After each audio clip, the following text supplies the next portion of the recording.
Good evening, Prof. Dr. Jayaraj. I'm Mr. Daminder Singh, and today I'm presenting a case study on a critical leadership challenge titled Leading Through Complexity.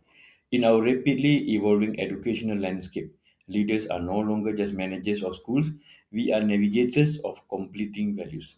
Today, I will walk you through a specific dilemma regarding resources allocation and the theoretical frameworks I utilize to resolve it. The dilemma here is innovation vs foundation. And the conflict is imagine my school have been given a secure RM 100,000 budget surplus. And as a leader, as a principal of a school, I'm faced with two vocal group of stakeholders in my school. Where Group A, largely consisting of our veteran teaching staff who have been teaching the school for more than 5 years or more than 10 years, and some concerned parents advocates for back to basics. They see the post pandemic literacy gap as our primary emergency. For example, they are more preferring investing in intensive reading recovery and physical library resources to combat these post-pandemic literacy gaps. While Group B is a tech-forward educators and school board members insist that we are falling behind in the AI revolution and must invest in the generative AI literacy and hardware. They are more to future ready. That means implementing a campus wide generative AI literacy program and one-to-one device upgrades. The complexity here isn't just about money. It's a conflict of pedagogical philosophy. Do we prioritize fixing the foundation of the past, or do we prepare students for an uncertain future? Choosing one often feels like a betrayal of the other. For decision making process, I followed a structured decision making process. Firstly is inquiry. I didn't just look at loud opinions. I looked at our reading scores and our IT infrastructure audits. Inquiry, for example, gathering quantitative data from literacy scores and qualitative data from staff sentiments. Secondly is collaboration. I utilized a series of town hall meetings. It was vital that Group A and Group B heard each other's fears. Town hall example working group consisting of parents and teachers. Thirdly is synthesis. I met both proposals against our school's 5 year strategic plan.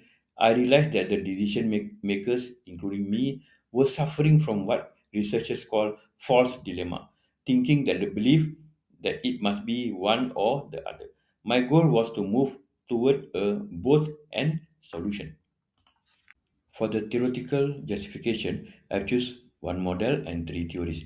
The theory is from Vroom-Wheaton-Jago model, which I use to determine the level of involvement, and I choose collaborative in a group to ensure legitimacy in a high conflict scenario.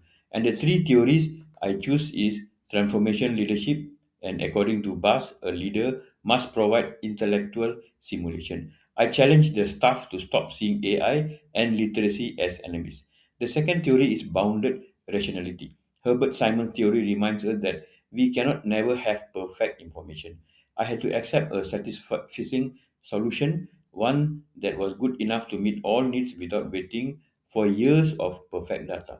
The third theory is ethics of care. Finally, Starratt's work on educational ethics prompted me to ask who is most vulnerable. Our struggling readers are. Any technology we buy must serve them first. Finally, the outcome, the final decision was the integrated future, where we allocated 60% of the funds to literacy. But with a twist, we purchased AI powered reading recovery software. This satisfied Group A's needs for literacy support while satisfying Group B's pushing for cutting edge technology. We also funded professional development so that our literacy specialists could become our first AI literacy leads. By synthesizing these needs, we didn't just split the check.